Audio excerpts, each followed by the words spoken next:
బెజవాడ స్వరాజ్య మైదానం ఓం నమో వెంకటేశాయ నామస్మరణతో మారుమోగుతోంది.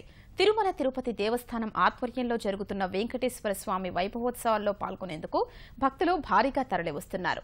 ముఖ్యమంత్రి చంద్రబాబు, కేంద్ర మంత్రి వెంకయ్య, రాష్ట్రపతి అభ్యర్థి రామ్నాథ్ కోవింద్ ఇవాళ స్వామివారిని దర్శించుకోనున్నారు.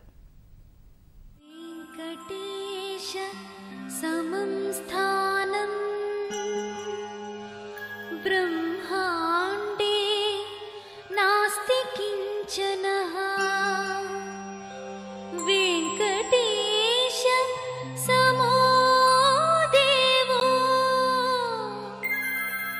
న భూతో న భవిష్యతి. కలియుగ దైవం వెంకన్న స్వామి విజయవాడలో సేవలు అందుకుంటున్నాడు. స్వరాజ్య మైదానంలో నిర్వహిస్తున్న వైభవోత్సవాల్లో భక్తులకు దర్శనమిస్తున్నాడు. సోమవారం సాయంత్రం వేద పండితుల పుణ్యాహవచనంతో ఉత్సవాలకు అంకురార్పణ జరిగింది. తిరుమలలో స్వామివారికి జరిగే నిత్య పూజలు, కైంకర్యాల్ని ఇక్కడ యథాతథంగా నిర్వహిస్తున్నారు. వేద పండితులు స్వామివారికి జరిపిన ఊంజల్ సేవను చూసి భక్తులు పులకరించిపోయారు.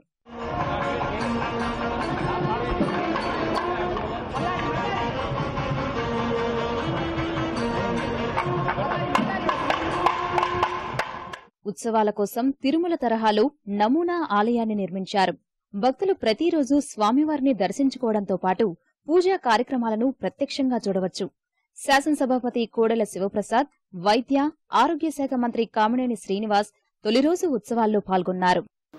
స్వామివారిని చూసినట్టుగానే ఉంది. తిరుమల తిరుపతిలో స్వామివారిని దర్శించుకున్నట్టుగానే ఉంది. ఏర్పాటు బ్రహ్మాండం. అదేవిధంగా స్వామివారి దర్శనం కూడా నిజ దర్శనం లాగానే నాకు అనిపిస్తుంది. వెళ్ళలేని వాళ్ళు, వెళ్ళడానికి ఇబ్బంది పడేవాళ్ళు అందరికీ కూడా స్వామివారి నిజ స్వరూపం, నిజ దర్శనం ఇక్కడ జరుగుతుంది. తిరుపతిలో స్వామివారికి ఏ అర్చనలు, ఏ పూజలు, ఏ కార్యక్రమాలు జరుగుతాయో ఈ వారం రోజుల పాటు అన్నీ కూడా ఇక్కడ మక్కీగా చేసి చూపిస్తారు. ప్రజలు చూసి తరించే పుణ్య భాగ్యం ఇక్కడ కలుగుతుంది.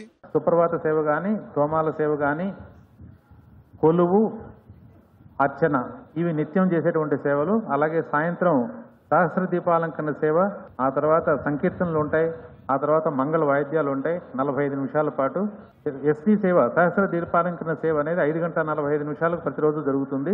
విశ్వక్షేణుల వారు ఏ రకంగా అయితే మాడవీధుల్లో వీధోత్సవంలో పాల్గొన్నారో అట్లాగే స్వామివారు కూడా ఊరేగింపుగా ఇచ్చేసి భక్తులకు అందరికీ కూడా దర్శనమిస్తారు. ఈ కార్యక్రమాలు ప్రతిరోజు ఉంటాయి. వైభవోత్సవాల తొలి రోజు కార్యక్రమాలకు పెద్ద సంఖ్యలో భక్తులు హాజరయ్యారు. ఈ నెల 9వ తేదీ వరకు వేడుకలు జరగనున్నాయి.